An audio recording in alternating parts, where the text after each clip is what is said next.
If you look at the chapter Daniel, right, the way it starts, it says in Daniel 1:1 that in the third year of the reign of Jehoiakim, king of Judah, the king of Babylon came to Jerusalem and besieged it, right? So it's talking about these examples. We are saying that we are Jerusalem, right? Some foreign king has come and he's ruling over us. Okay, and the Lord delivered Jehoiakim, king of Judah, into his hand. Now look at this. He says, the Lord delivered the king of Jerusalem into the hand of the king of Babylon, right? And then the entire nation was under Babylon's rule, right? So then after that, you see that the king actually ordered his chief to actually find people. Right, the king of Babylon, once he took over Jerusalem, he ordered his chief of staff saying that I want young men, right, without any physical defect, handsome, showing aptitude for every kind of learning, well informed, quick to understand, and qualified to serve in the king's palace. And then we will teach them our language and literature.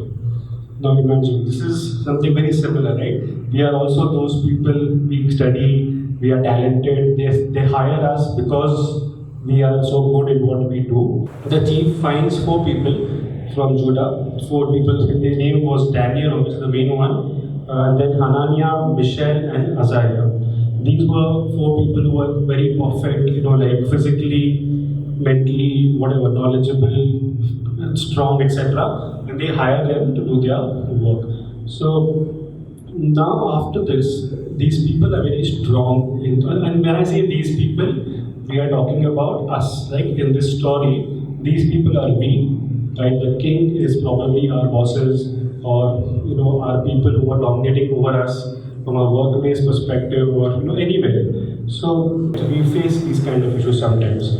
Now these 4 very, very strong people, right? So you'll see as the story goes ahead, they had a lot of instances where they were asked to do things which they weren't comfortable with, right? Which was against their faith, right? So the first thing is, if you see the next chapter, Daniel, they wanted them to give, the king told them, the king assigned them a daily amount of food and wine from the king's table.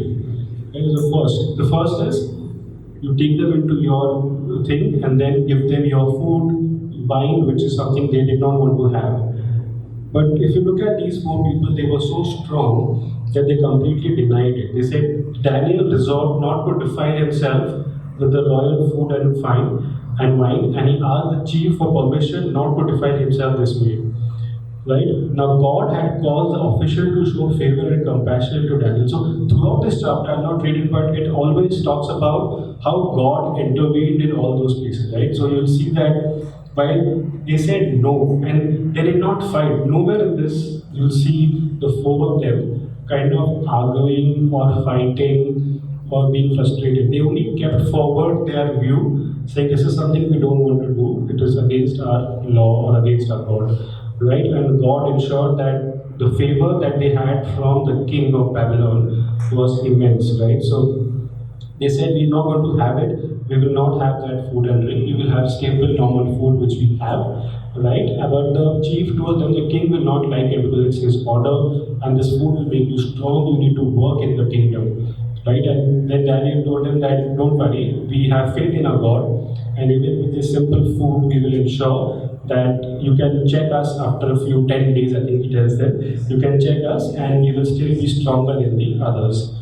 Right, and so the chief agrees, the king agrees, and actually afterwards when they see that even after having such normal food, the 4 of them were very strong, they were still not weak, right? Now what that did is, it doesn't do anything else but glorifies God, right? So because whenever they are telling them no, they are saying we are not doing this because we've got faith in our Lord. This is what our rules and regulations are. We are working for you. Right? We are doing everything for you, we will obey you. They even obeyed them. They were not kind of very rebellious in any way, right? Like, sometimes we tend to get rebellious that we are Christians, we will not do this, but they were following their rules, but not rebellious.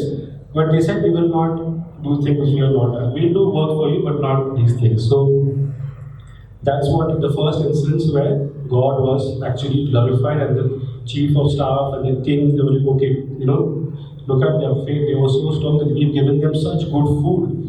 Right? So in this world, you'll always get that good food, always get those kind of temptations in this world that would make you feel better, that would make you feel that this is something better than what I have, and let's try this. But having that strength, right, not fearing the enemy, having that strength and that wisdom to stay put in what you want is the learning from this.